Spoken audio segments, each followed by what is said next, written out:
And welcome everybody to another episode of Pulse of Fins Nation. I am your host, Louis Sung. I am joined by Chris Early, otherwise known as Duke. I believe Eric Weideke will be joining us a little bit later on during the show. And so we will have plenty to talk about with him as well as you and me, sir. We have Tyreek Hill, we have Jaylen Waddle, we have Tua Tagovailoa. We have the big three as far as the Miami Dolphins offense is concerned. And everybody has something different to say as mandatory minicamp opens up. So we're going to get into all that. But first, just checking in with you after a week. How are you doing today, sir? Not too bad. Not too bad? Everything good? At my age, you're just hanging in there. I mean, I'd like to think that there's more to live for. You got everybody in your family's good. Everything's wonderful. Yes? Yeah, it's summertime, so school's over and stuff to do. So I stay busy all the time. That's just how it is. Yep. And so the Miami Dolphins are also staying busy now as well. Again, mandatory minicamp has officially opened up, and everybody had something to say at the podium. We heard from Jaylen Waddle. We heard from Tyreek Hill. We heard from Tua Tagovailoa. We heard from Mike McDaniel. We've heard from pretty much everybody. And now I'm going to go ahead and bring in Eric Weideke and Alfredo Arteaga, who is joining us as well. Gentlemen, how are you doing this evening? Great. Doing well. How about yourselves? I'm doing all right. You, sir, you are in uniform. Are you trying to get away with this at work again? I am indeed. I Don't am get in trouble successfully getting away with this at work. His shirt says sleep expert. Please do not get in trouble on our behalf, sir. I won't. Don't worry about it. All right. We're going to get into this. Let's go ahead and just jump right in. Before we get started, though, as always, we have to mention that this show is brought to you by our good friends over at PrizePicks.com. PrizePicks.com is the revolutionary fantasy platform where you can pick up to 6 different players across professional sports leagues, whether that's the NFL, the NBA, the MLB, the WNBA, or if you want to even go into Counter-Strike, you can do that too. They have pretty much everything you could ask for. All you have to do is just choose whether your chosen player will get more or less than their projected stat.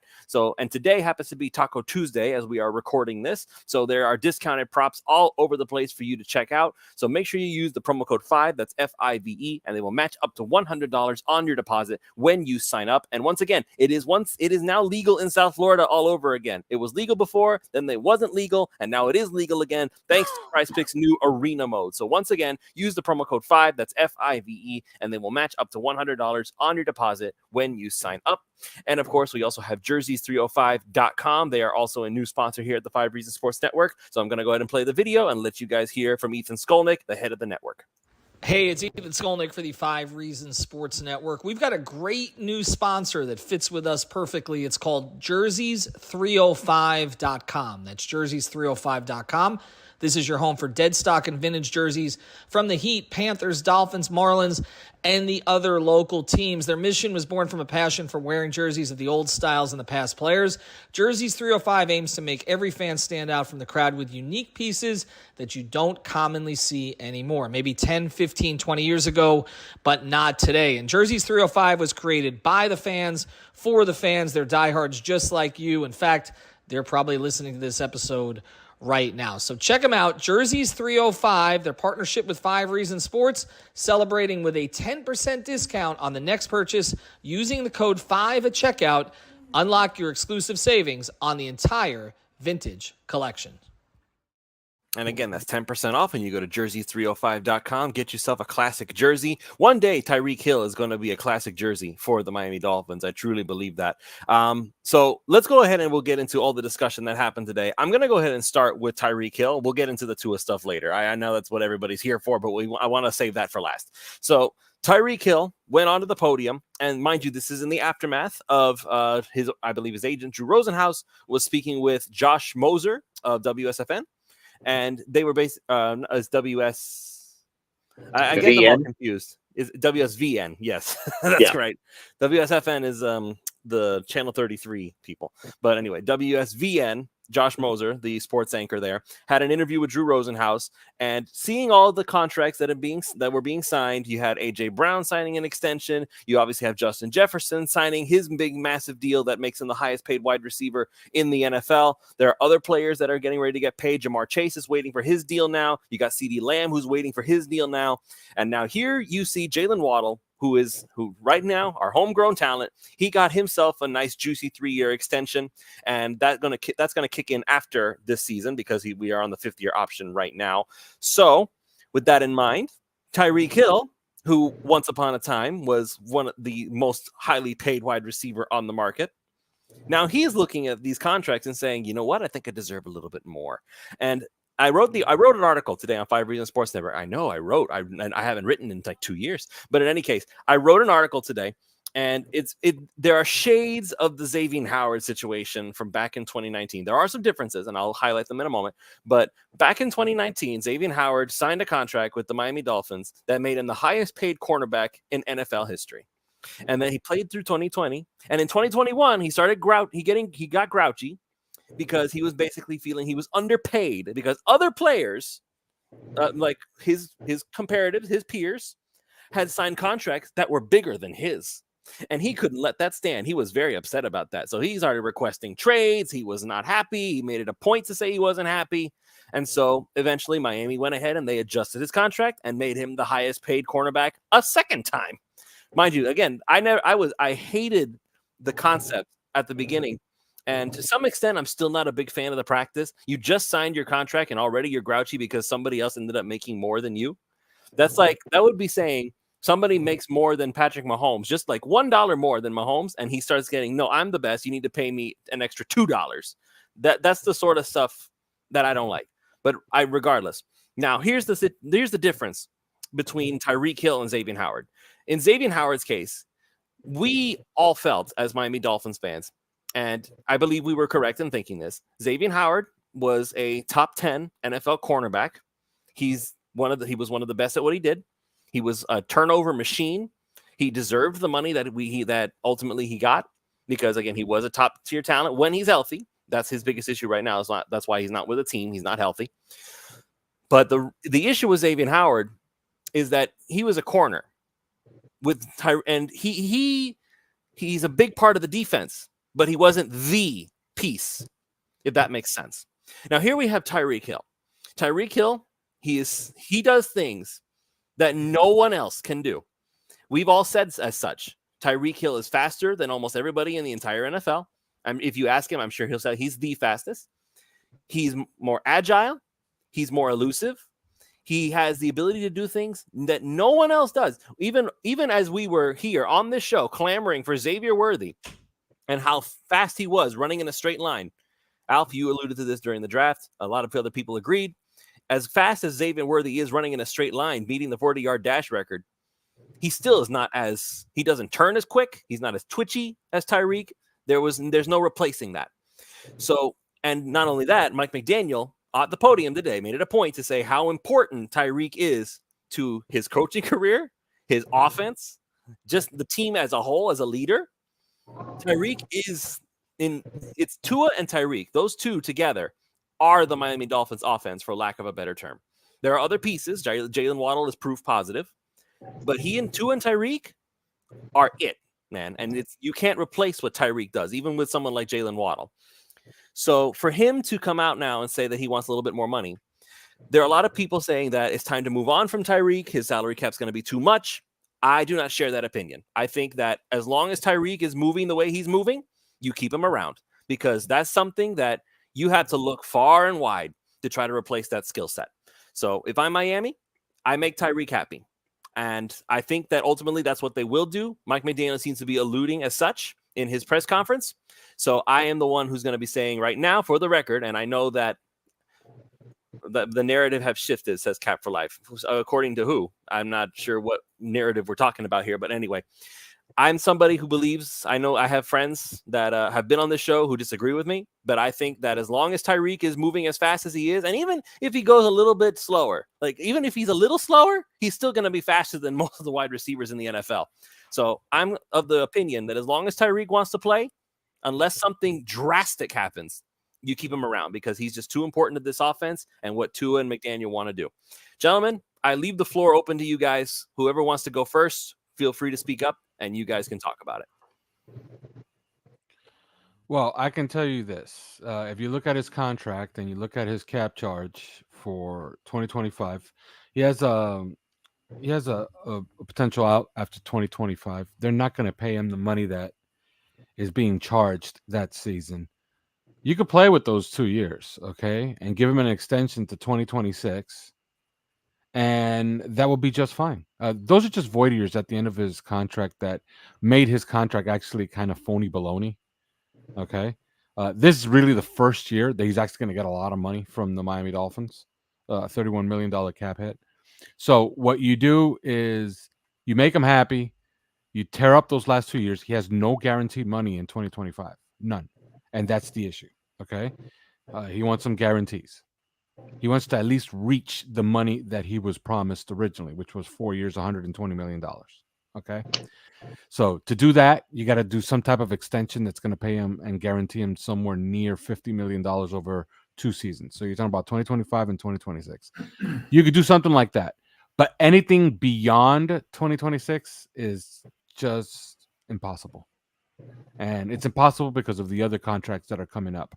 Remember that when Tua signs this extension, and he's going to get his extension, and those of you out there that want to keep arguing about, putting him on the 5th-year option and then giving him some kind of, 1-year, franchise tag. First of all, you're wrong. You can't do that. Dolphins do not have that money to just hand out and basically block off $42 million on their salary cap for 2025. They can't do it.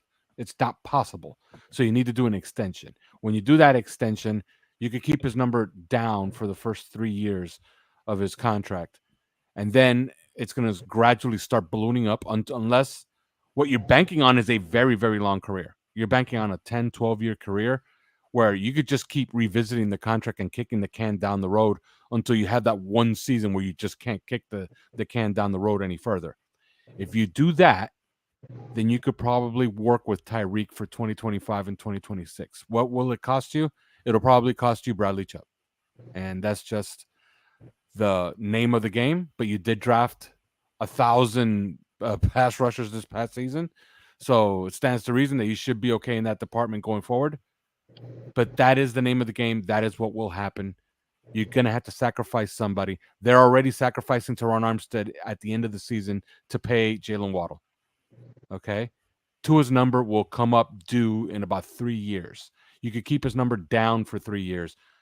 Once those 3 years are up, you can't keep it down no more, which means you can't pay Tyreek those wages. You just can't. So I agree with you. Work with him and try to get something done for 2025 and 2026 if you can. At the very least, try to get something done for 2025. Give him some more guarantees so at least he's happy in the near term. Duke, let's hear. Yeah, I think. Oh, go ahead, Eric. Go ahead. Yeah, I mean, ultimately, they have no choice but to make Tyreek Hill happy, at least this season, because you're looking at a guy who's just, and I understand that the depth behind him is probably better than it's been since he's been here in Miami, but he's just way too pivotal to your offense to risk going into a season with a disgruntled Tyreek, especially if you, and this is considered part of their window to compete and really, really go for the, try to win the AFC East. They have aspirations for this year. Obviously, they want to go further into the playoffs. You need Tyreek Hill, and you need Tyreek Hill in a good headspace to do that in this offense. It's just the way that it goes. So I don't really see any other option but doing something to make Tyreek Hill happy. I like the idea of doing something in the short term with his guarantees. Obviously, you go past 2020, you go past a certain point and you just can't do it anymore, which I think is fine. I think kind of, it's kind of something that goes unsaid that, we really don't expect Tyreek Hill to be on the roster, maybe past 2025, 2026. Just, I think that's just common sense at this point. As far as Bradley Chubb being the guy that you have to sacrifice, I think that's already kind of built into the calculus here, especially when you look at the selections of Chop Robinson and Mo Kamar, and I understand that, the injuries that they have at the edge position, but it's also just convenient for them that it also happens to kind of supplement a potential loss of Bradley Chubb over the next, couple years, because, at some point the bill does come due. You have to sacrifice guys, and he just kind of seems like that natural fit at this point. But the answer here is you make Tyreek happy. You give him the guarantees. You do what you have to do. because there's just no other alternative if you want to compete this season and you want to compete in 2025. Like you need an engaged Tyreek Hill for that. I will say this briefly before I let Duke chime in. Tyreek did not give the impression that he was upset or frustrated. Tua gave more of that impression, and we'll talk about Tua later. I know we will, because Cat for Life is screaming about it in the chat. I'll get to you, man. I will get to you. But in any case, as far as Tyreek is, he also was quoted as saying that being greedy doesn't help the team, and he wants to do everything he can to help the team. So with that being said, of course he wants his money, but he's not giving the impression that he's going to start going ballistic if he doesn't get the extension right here, right now. So Tyreek has been good to Miami. Tyreek has been good in Miami for the most part. Again, I know he's a trouble magnet, but that just comes with the territory with him. So I'm going to go ahead and let Duke chime in now. Duke, Tyreek isn't really giving the impression he's pissed off, but what's your stance on the whole keep him or dump him situation at this point? Oh, you've got to keep Tyreek Hill. I mean, you can't get rid of a talent like that. And I mean, unless he just starts falling off, which I don't foresee happening. But one thing I do want to mention, as you said, Jaylen Waddle is not currently on the 5th-year option. This is the final year of his rookie deal. So his contract doesn't start until next year. So he gets his extension. So basically, we've got 4 more years of Jaylen Waddle, looking at his contract from over the cap. 4 more years. We've got 25, 26, 27, 28. So they the 5th-year option starts next year, and they've worked around that. Sorry, my computer's acting up. I was also looking at the Tyreek Hill contract. I think the big thing is all of Tyreek Hill's money next year is in the form of base salary, which is why his cap numbers are so high. So I think what the thing for him would be is, again, is you give him you move some of that money around in the form of guarantees. You move it around where he actually gets cash now, and then you can work with the books after the fact. So he, according to Spotrac, however you say it, he's got 3 more years left on the deal, counting 2024. So you really don't want to redo the deal now, but you can rework the deal to where he's getting money in hand, and then you can play with the cap later. And then maybe in 2025, if he's still playing at the level he's playing at, and mind you that he has set the he is first and second in terms of yards in a season for a Miami receiver. So he's playing very well. He's never had that many yards in a single season in his career. He would have gotten 2,000 last year had he not been hurt. So can he still get something like that now? Absolutely. He's playing at that level, and I don't think he's slowing down. I think he played hurt last year, and I think we kind of noticed that. But I do believe that unless he does something off the field that is just reprehensible, you don't get rid of him. And so he is a key piece of your offense, and you need to keep him around, especially with the fact that you've still got him under contract. So you've got some ways you can maneuver to where you don't just have to tear that contract up and give him a brand new deal. You can give him some money now, and then play with the cap stuff a little bit later. All right, so we're in the consensus that there's no way that Miami can move on from Tyreek, at least not yet. We need more Tyreek time. Not talent wise. Like I said, if he gets arrested for killing somebody or something. Okay, but that's different. Oh, yeah. So I mean, if that happens, you cut him on the spot. But that's the concern. Hold on. If he gets arrested for killing somebody, is he going to be at least out on bail for the season, or? Oh my God, Alf. Yeah. So, but you see what I'm saying. I mean, if it was a situation, as long as he's out on bail, he can play. Okay, that's all I'm saying. If he's in prison, can we get him some type of work furlough so he could leave prison on Sundays? Alf, you're really getting me in trouble, man. So there are listen. There are players that can kill people, and there are players that cannot kill people. Tyreek Hill is one of those people that can kill people. There have been allegedly many. A handful that I can remember in my lifetime, Just saying. Allegedly. Are we talking about Ray Lewis? No, I'm talking, well, not specifically. I'm talking about another tremendous wide receiver as well, who caught passes from a certain quarterback in Indianapolis. But I'll leave that at that. Okay, we'll leave it be. And he's asking, we do have the all orange jerseys. Oh God, that's so bad. We've gone off the rails. Okay, yes. So basically, as long as Tyreek doesn't get arrested for some horrible crime, we want him around for the foreseeable future. Yes. Yes. Yeah, of course. All right. Perfect. Of course. Okay. So, with that settled, so I guess now we'll go briefly into the Jaylen Waddle. So obviously Jaylen Waddle signed a 3-year, over $80 million extension. So his 5th-year option is still going to be playing out this year, and then the extension kicks in starting next year. No question, he's earned it. This guy has been a fantastic receiver. I know there's a stat. I don't remember the exact details of it, but it has something to do with 1,000-yard receiving, 1,000-yard seasons for the first 2 years of his career. Is that the stat, Alf? Yeah, he's the first. Jaylen Waddle is the first wide receiver in Miami Dolphins history to have 3 1,000-yard seasons to start his career. Yes, gotcha. Okay, so that was he the stat. is the first.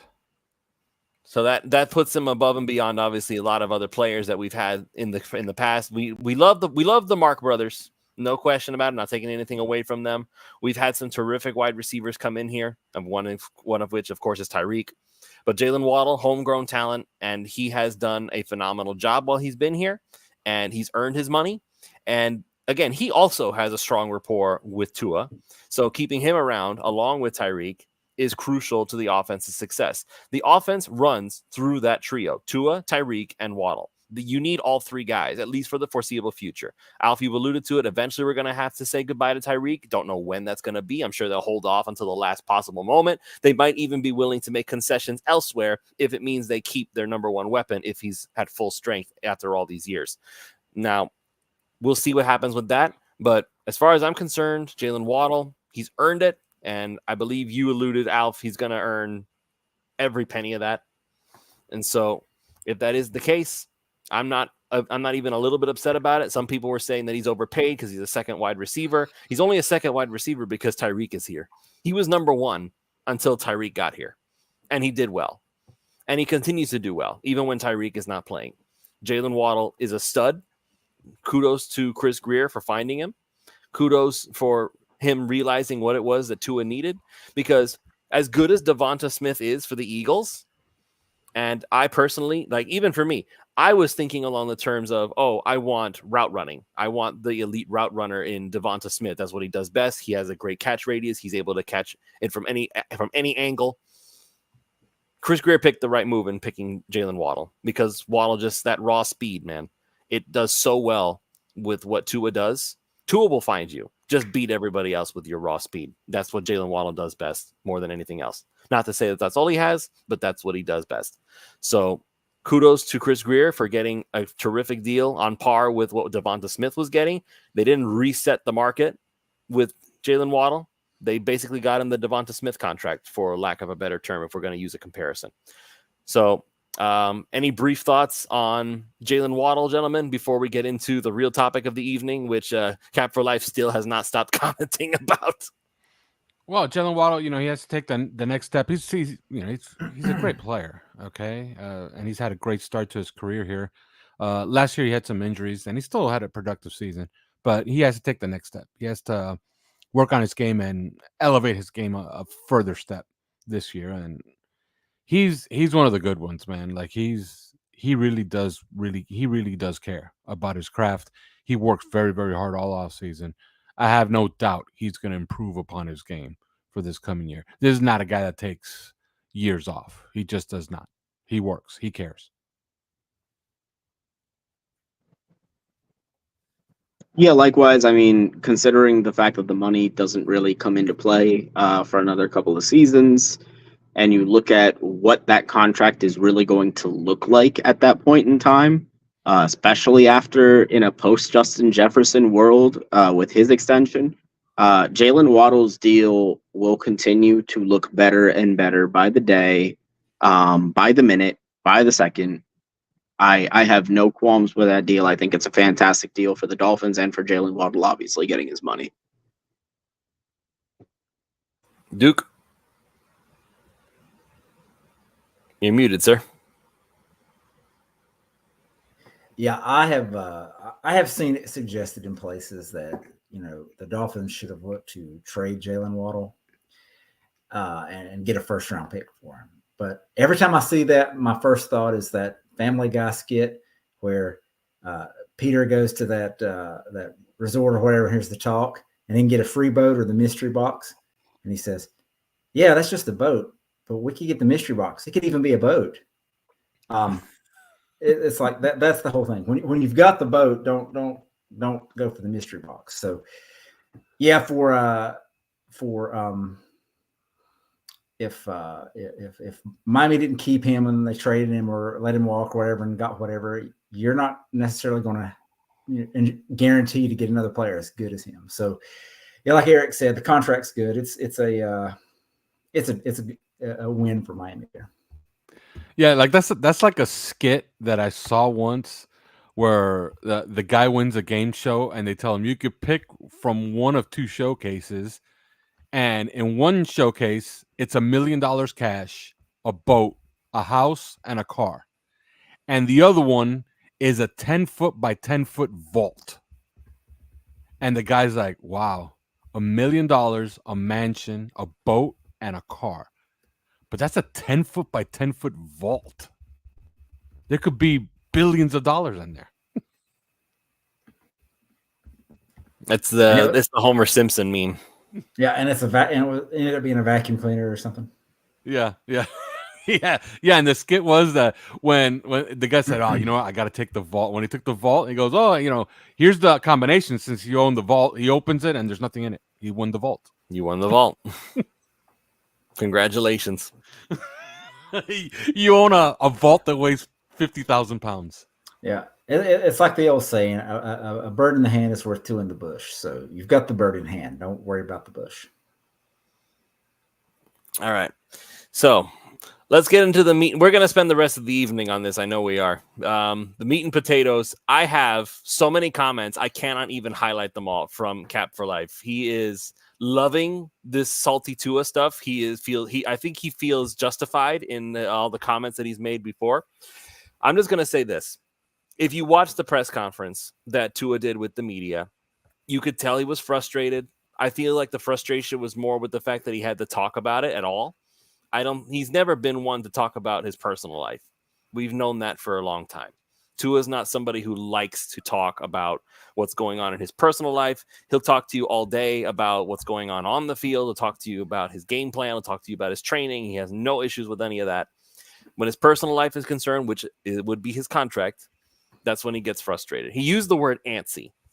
Now, does that mean that that's the actual word? Maybe he is frustrated and he's just trying to clean it up for the media. Maybe. Who wouldn't be frustrated? I'm not coming out here and I'm not going to come out here and say that Tua has no right to be frustrated. Of course he has a right to be frustrated. And even though he's still attending minicamp, it's not like he's not doing anything. He is doing some 7-on-7s. He is doing some of the practicing. He's not doing all of it. And at least, but you know what? We've seen a lot worse as far as holdouts go. We've seen people just refuse to do anything. Tua's holdout, so to speak, is very tame. And for there is no holdout. There's no holdout, but he's holding out of 11-on-11. Yeah, but nobody's doing 11-on-11. Jalen Ramsey's not going to be doing 11-on-11. Odell Beckham is not lined up in 11-on-11. They took Tyreek Hill's helmet away for 11-on-11. Jaylen Waddle did not participate in 11-on-11. Why do you want them in 11-on-11 in minicamp? Minicamp is just to install the offense and the defense. That's what it's for. The 11-on-11 is essentially useless. And to be quite honest with you, 7-on-7 is also useless. But he's participating in it because he wants to get some throws in. But minicamp is essentially useless. All the field stuff for minicamp is absolutely useless. What is important and what is interesting, they won't let us see it. It's in the classroom. because now is when they're installing the offense. So that way, when they get in for training camp, they actually know what they're running. So the important stuff is the stuff that we don't get to see and we know nothing about right now, which is all the install stuff. And all that install stuff, we won't know about the defense. I've seen some people speculate, oh, they're going to run this defense, they're going to run that defense. None of us know. None of us. None of us know what the defensive system actually is until we get to training camp and we see them line up in installs, which we do see them outside. And even then, you know, the NFL has its rules where they don't allow us to report all of that. You could just say, look, it's a lot like what the Ravens ran last year, or we could say, oh, it's like what Seattle ran or whatever. But none of this stuff is important. None of it. And there is no holdout. Like I said before today on Twitter, there's only one real deadline here, and that's training camp. If training camp comes and it doesn't have a deal, then okay. Then we could start talking about this and start asking questions. Why is it not done? But until then, forget it. And last I check, it's June the 4th right now. So we are damn near almost 2 months away before it mattering. Right, and training camp would be the deadline as far as the new extension, and that's been the projection from day one. Like we're seeing all these contracts coming out, but even from the beginning, Alf, we were talking about training camp is when it was going to happen. We weren't talking about it during OTAs. We weren't talking about it during minicamp. It was always the timeline was always supposed to be training camp, and I'll quote Tua exactly here. The question was asked of him, and this is how it was quoted according to the Miami Dolphins official transcripts. The question was, how concerned are you with your contract situation, and have you observed other quarterbacks around the league as they've gotten paid?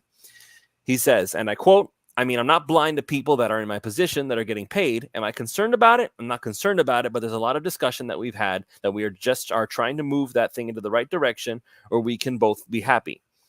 And another question was asked, did you think there'd be more progress at this point? So this is the accusation right now, is that the Dolphins are holding firm and they're refusing to give Tua any of the money that he wants. They're just going to put him at a money and either take it or leave it.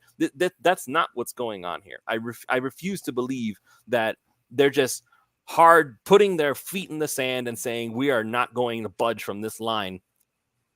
So the official quote from Tua, from the question, did you think there'd be more progress at this point? Tua responded, I think there's been a lot of progress at this point. From where we started, there's been a lot of progress. Now you can ask the other question, then why aren't we seeing an agreement? Well, that's the tough part about it. That's why it's business. That's why you've got one side and the other trying to work to meet in the middle. This is the same thing we said during the How Much is Tua Worth show. The question was, how much do we believe that Tua is worth? And we gave our thoughts. We talked about what the market is. We talked about what he could potentially get and how we could work around it. It's never the first negotiation. Negotiations take time. And when you are a quarterback, especially now, again, it's a bloated market. Miami doesn't have all the money in the world, so you have to be careful about how it's structured. And with all that in mind, you have to figure out, okay, what are we going to give to Tua? They are going to bring this to all the way to training camp, probably, like Alf is mentioning, like everybody else is mentioning. It's going to wait that long. They're going to haggle. They're going to go back and forth. I've actually been, you know what I've been watching a lot of recently, guys? I have a Discovery Plus subscription. I've been watching Pawn Stars, right? This is the back and forth. Here comes the customer, which in this case would be Tua. Tua has a specific number. He wants this much money. And then here comes Rick, who's the star of the show. This is Chris Greer. I'll give you this much. And then they go back and forth a few times, and they go over their points as to why they think they deserve this much. And eventually, 9 times out of 10, they will meet in the middle and the deal will be done. And everybody goes home feeling satisfied. Maybe Tua won't get as much as he was hoping. Or maybe Chris Greer has to give up more money than he was wanting to do. Either way, I think this is about structure. I think Tua is getting every single penny he's asking for. And you heard it here first. And you could quote me on this. Okay? You could say Alpha Artiaga on June 4th, 2024, 8:05 p.m. Eastern, said Tua will get every single penny he asked for. It's about structure. And they're probably going back and forth on the structure of the deal and where payments are made. It's a lot of money. Okay? So, I'm pretty sure that Chris Greer is sitting there with Brandon Shore and telling him, okay, how do we get Holland done? Well, we're going to have to do this, this, and that. Well, we do this, this, and that, then we can't do this, this, and the other thing with Tua. So they got to coordinate that. So that's why it made perfect sense that Waddle had to go in first. They're going to have to fit every one of these contracts around Tua's first three years, okay, past the fifth-year option. So you're talking about 2025, 2026, 2027. All of those years, they're compromised. Whatever Tua's deal is, that's going to be the money that's going to be available to them for those 3 years to make deals going forward. And they got two guys that they got to deal with. And they might have another one coming up here soon. Because people think, oh, it's only Holland and then Phillips that you got to extend. There's a couple more. You want to keep David Long past this year? That's important. Okay? He's another one that you're going to have to work out. Jalen Ramsey is a big one. He doesn't have much more money after this coming season. So you're going to have, and he's an extension candidate. He's different. Him, you actually have to give more money to. Then you have the Tyreek Hill thing. You see everything I'm getting at? It's so much. So it has to do with that structure. I think that's the important thing. They're trying to figure out the structure of Tua's deal, whether it's going to be a larger first-year number or really small numbers for the first 3 years, which is my bet. I think it's going to be very similar to Jalen Hurts' contract. I think that's going to be the structure they're going to go with. And I feel like a lot of that is going to have to come down to what Cam Smith ultimately develops into, because Jalen Ramsey is a Swiss Army knife, and that can't easily be replaced. But, and there's always a but, if they can't squeeze it in, if you could somehow convince Kendall Fuller to stick around and Cam Smith develops, you could still have two very good boundary corners. But again, that's an if with Cam Smith. We don't know what he is yet. Ramsey's going to be here long term. He's not a either or guy. They're gonna convert him to a safety if Cam Smith develops into the perimeter corner that they think he's going to develop into. Jalen Ramsey will eventually be a safety here, and I expect Jalen Ramsey to play in the slot this year. I expect him to be the nickelback, and I expect Cam Smith to play a lot this year. I think their main alignment in 4-2-5 or a nickel will be with Cam Smith and Fuller on the outside and Ramsey in nickel. That's going to be their main alignment this year. So we're going to get a chance to see that, and I'm very excited. Eric, and it makes perfect sense. And that was the issue last year. I hate to interrupt again, but that was the issue last year with Vic Fangio. And Chris Greer is very good about that. I wouldn't be, okay? If I was the general manager and I made a trade for Jalen Ramsey and I'm paying him $23 million a year, I want him used everywhere. And I would tell Vic in week 9 or 10, when it was evident that he was only going to use him on one side of the field, I would have told him, look, Vic, I'm paying him $23 million a year. Use him everywhere. And if he says no, I would have fired him on the spot. It's as simple as that. I'm the general manager. I'm paying him $23 million a year. You're going to play him, period. And it seems like that's what they're going to do this year with Anthony Weaver. But they were very, very good soldiers about that last year with Vic Fangio. I wouldn't have been. Yeah, I'm not really all that concerned as far as Jalen Ramsey. But Eric, you've been listening in on everything that's been talked about, all the factors going into it. You've heard Tua's comments. I don't know if you managed to actually watch the press conference where he actually talked. I did. Okay, so you saw it. Yeah. So your overall thoughts here, because I know I'm sure you've been reading the comments as Cap for Life has been going ballistic in the chat, and all these things going into it. Your overall thoughts on this whole concept right now. I mean, I would describe Tua right now as mildly perturbed. Maybe a little anxious. This idea that he's, some malcontent right now is absurd. I'm sure, any player wants that kind of clarity on their future as to, not only their financial security, but, just the idea of knowing, okay, I'm past this, I'm beyond this, I don't have to answer questions about it anymore. Every player wants that for themselves. And Tua's no different in that regard. With that being said, like Alf mentioned, there's a lot of plates that are being spun in that Dolphins front office right now. And ultimately, a deal will get done with Tua. It is just a matter of structure and how they're able to kind of fit him in and weave him into the tapestry of the salary cap. Tua will be the Dolphins quarterback for the long term here, barring some sort of crazy injury. No, he's not going to hold out if worse comes to worse, but it's not going to come to that point. Tua is a very polarizing player. He gets talked about a lot, and so it's no surprise to me that these negotiations are being covered in the way that they are.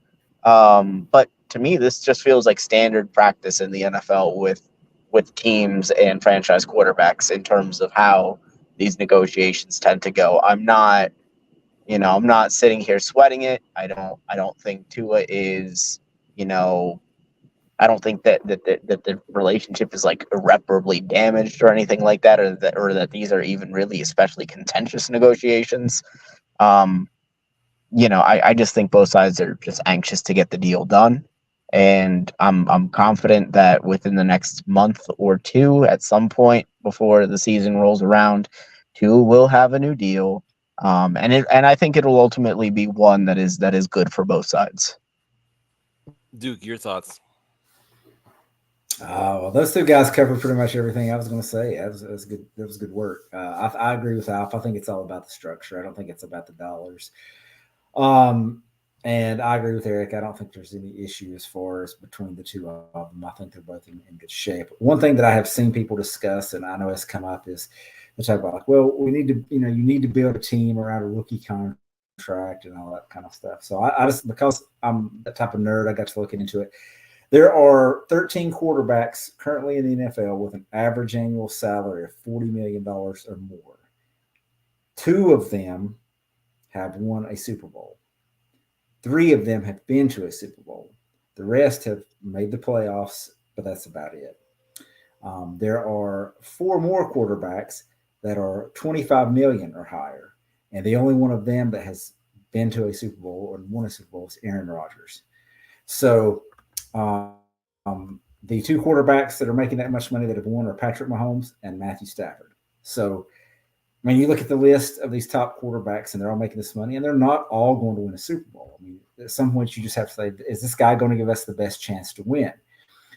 And I think Tua does give us the best chance to win. Now, what you don't want to happen is, I know there's probably some injury concern. He stayed healthy all of last year, and he still gets that question about, hey, you've lost some weight. What are you, all that stuff, which to me that's more annoying than the contract stuff if I were Tua. But the issue is he going to be good enough to just to get you to the playoffs, or is he going to take you a step higher? And I think he can go higher, but I don't think Miami is going to be in position anytime in the near future to be in the quarterback market unless something wild and crazy just truly happens. I don't think they're going to be bad enough to get a high enough draft pick. I don't foresee Skylar Thompson or Mike White pulling a Tom Brady and coming off the bench and becoming a franchise quarterback. So unless they find a Brock Purdy type as a late round dude that steps up and becomes the guy, Tua is your guy. So we've seen what he can do in this offense. We've seen what he can do. And we talked about this last week. This is the first time that he's had 3 consecutive years in the same offense since high school, probably since forever. So he's still growing and learning. And you got to realize the first couple of years he was there with Flores and didn't really have good offensive coaching around him. He had Chan Gailey the first year, had dual offensive coordinators the second year. So just a lot of mess there to have to sift through. And so he finally, we can kind of look at it as like, well, Tua in 2022 kind of took that step to what we thought he could be when he was drafted. So I think we'll see an even better Tua year 3. I think he's working on some things that, based on some things I've read, worked on some things that have been issues, I think, with in the past that he's done. So, Yeah, I don't have anything to add as far as the contract. I think these guys covered it. He's going to get his money. It's going to be structured right. And, it always goes back to that. It always goes back to that, saying it's a good contract will be one that both parties are mad at. So the Dolphins will be mad. Tua will be mad. That's a good contract or a good compromise.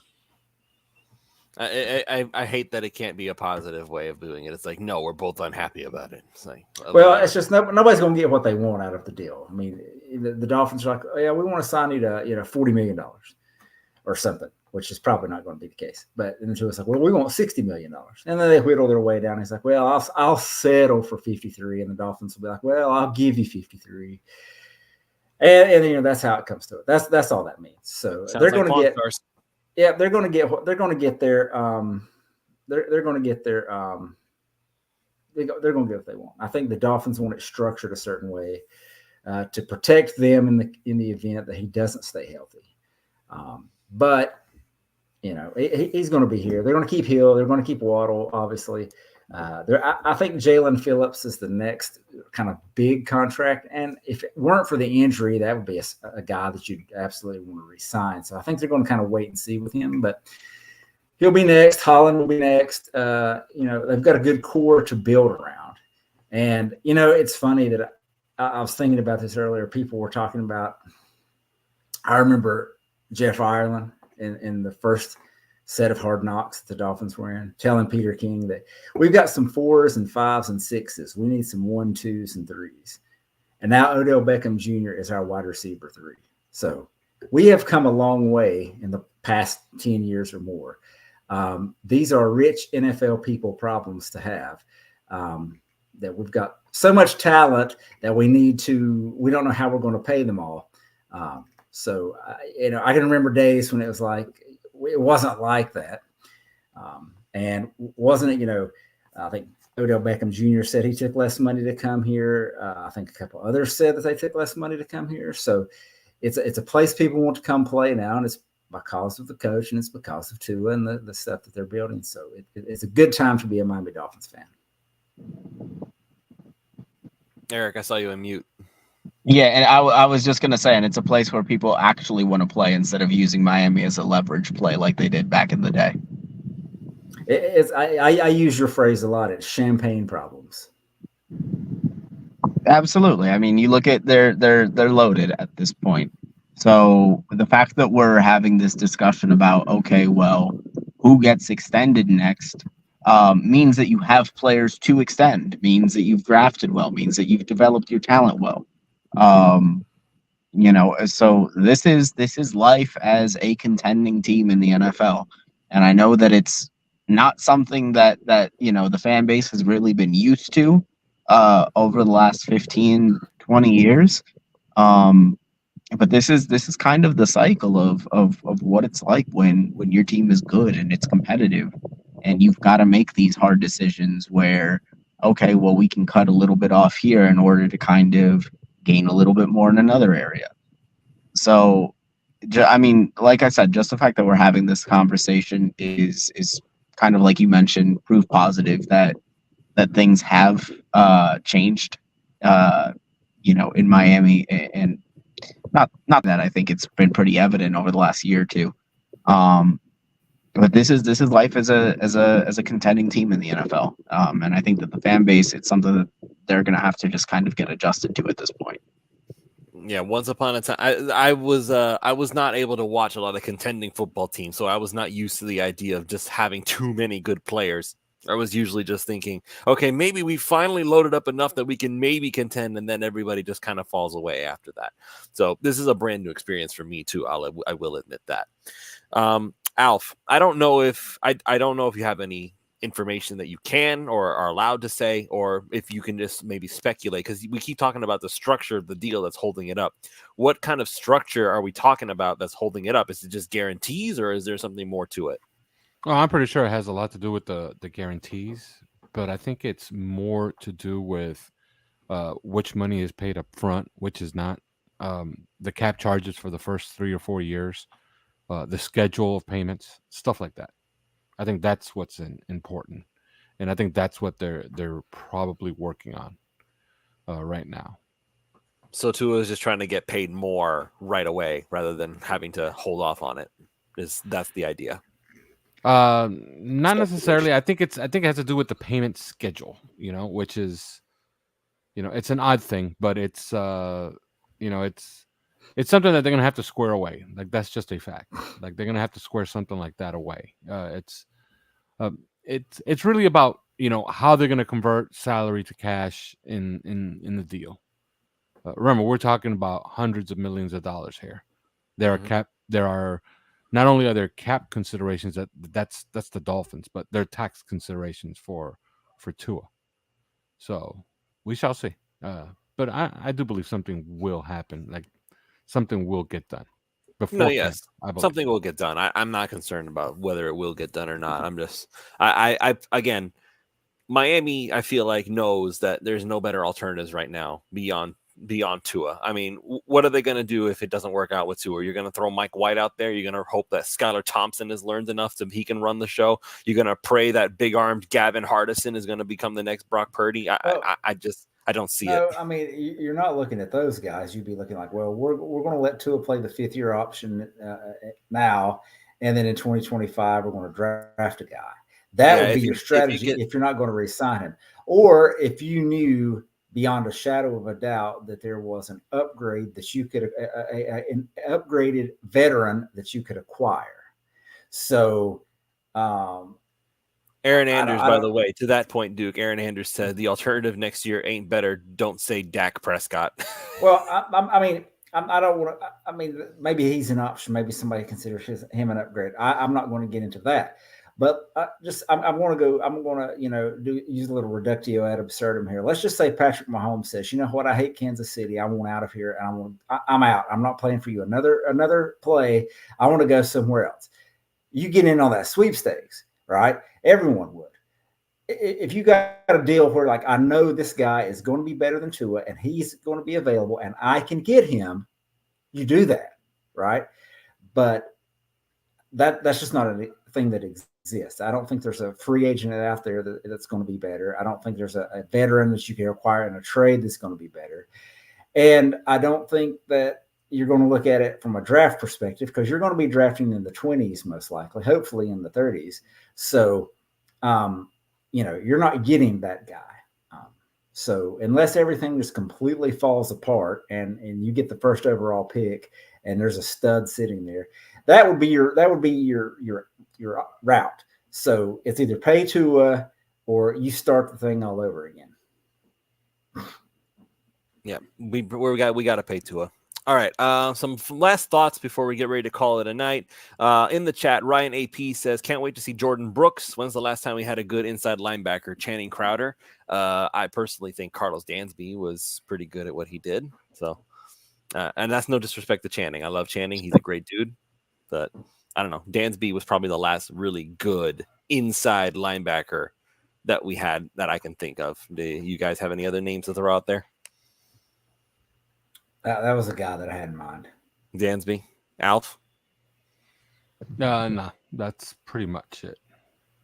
I mean, I guess you could argue that for what he did and what his job was, Landon Roberts was pretty good for Miami. But but those are just guys, like, no offense to Channing Crowder, but he's not, like, those are just guys. Landon Roberts. Those are just, fill linebackers that did their job for for a good while, but they're not Jordan Brooks. No, Jordan Brooks is in that upper tier of linebackers that have been here, along with Jerome Baker, by the way. I know some people had issues with Jerome Baker. I did not. He was really, really, really good. But Jordan Brooks he's going to be really, really good for this team. And I agree. And don't sleep on Anthony Walker, by the way. He's going to play some snaps in some sub packages. I think that's going to give them a really, really good group. Remember that last year, Duke Riley was essentially LB3 on this team. Now he's LB4 on this team, and he might be LB5 depending on what Tyndall does. So this team got better. Yeah, and I agree with you about David Long. I think PFF had him as one of their top 30 inside linebackers or whatever for the season. So I thought he played really well. I thought the injury concerns that came from Tennessee never really reared their head. I think the only big deal he dealt with was when he got hit friendly fire. I think it was Javon Holland, and he was out for a little bit in the Philadelphia game, but he played the rest of the game, I believe, and played the rest of the season. So I think those two guys are going to be a really good inside linebacker combo for the Dolphins. All right. So let's see. We'll go through some of Cap's comments. Jordan Love will set the market first. Do you think Jordan Love will sign his first? No. Even if he does, he won't set the market. He'll get less money than Tua. I don't know. Jordan Love. Remember, Jordan Love just had a very good 9 games. Okay. And he's been, but before that, it was a completely unknown commodity because Aaron Rodgers was around. And even when Jordan he did Love play, is going to sign, he was awful. Jordan Love is going to sign a smaller contract in the hopes that he repeats this past season and then signs a giant contract in 2 years. That's what's going to happen with Jordan Love. I think Jordan Love might sign something like a 2-year, $100 million contract, something like that, with a large guarantee, and then in the hopes of in 2 years he's going to sign a massive contract. The thing with Love is a lot of people have that image in their heads of him just of Green Bay just playoffs. but obliterating the Cowboys secondary in the wild card round. But like Alf said, he wasn't very good in the first half of the season. He wasn't very good really he was kind of an unknown commodity in his first 2 years, although I think if you would have asked people in Green Bay or maybe the fans, not necessarily the people in the building, if Jordan Love was going to be the guy, I think that there was probably some trepidation there. And I think that there, is still moderate or light trepidation. I think, you look at Jordan Love and you say that he's likely the guy. There's a very good chance of it. But I still think Green Bay is looking for him to kind of show that he can be that guy consistently over the course of a 17-game season and into the postseason. Yeah, and people for whatever reason treat Tua completely different than they treat all these other quarterbacks. While the Dolphins were losing to Tennessee on that Monday night, at the very same time, Jordan Love was melting down against the New York Giants. The New York Giants. And they're not good. This is a reminder to everybody. So I will say this though, Jordan Love, part of me almost wants him to fail, just because I'm going to be so mad if Jordan Love ends up being good for the Packers for another 10 years, because that would mean that somehow, I don't know how, but Green Bay managed to have like almost half a century. Yeah, half a century of good quarterback play. Like I can't handle that. Like, I don't know. We're so many teams desperately struggling, looking for a good quarterback, and here Green Bay is just casually picking them off the tree like it's an apple. I don't get it, man. Well, as far as their success, it doesn't bother me that bad if that happens. They had however many years of Favre, however many years of Aaron Rodgers, and those guys only had 2 Super Bowls. Well, they have other issues though, but their quarterback wasn't one of them. But the Patriots, on the other hand, like, they need to suffer. Okay, they do not. I hate it for Drake May, but I hope he sucks. I hope he's Mac Jones 2.0. Just because they need to be. And I've thought about this. People say QB purgatory, and I disagree, because my limited knowledge of what purgatory isn't that's a place you go and you can get out of, whereas hell, the other hand, is not. So they need to be in QB hell, which is they need to be an 8-9 team for the next 30 years. They don't need to be like 2-15 where they can get another high draft pick. They need to be bad, but not too bad. Just good enough to where they can't get in that mix and they're drafting like guards every year. That's what they need to be. That's what I hope for New England. That would be ideal. By the way, Cap was saying that Jordan Love and Tua have the same agent. They don't. They have the same agency. Dave Muglietta is Jordan Love's agent. Austin Lyman is Tua's agent. It's the same agency, and what does that matter? Tua's going to get more money. Trust me.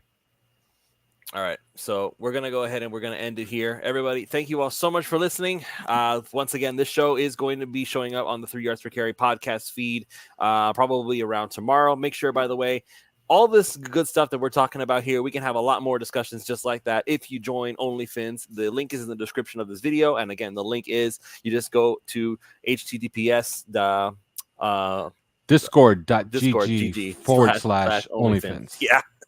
I keep forgetting. I'm trying to remember the whole URL in my head, including all the dots and everything. I don't need to do that. Don't try so hard. Discord.gg/OnlyFins. That's where you got to go. $3 a month. Best place to go and have Dolphins discussions. Once again, this show is brought to you by PrizePicks.com. Use the promo code 5. That's FIVE, and they will match up to $100 on your initial deposit when you sign up. And of course, jersey305.com. You go over there, you get 10% off your order when you buy one of their jerseys, a new vintage jersey that you can check out and you can wear it with pride. We will see you all next week. Got a lot more stuff to talk about, and go check out my article on 5 reasons if you haven't yet. We're going to be going back to writing now. Ooh, big things happening. All right. Good night, everybody.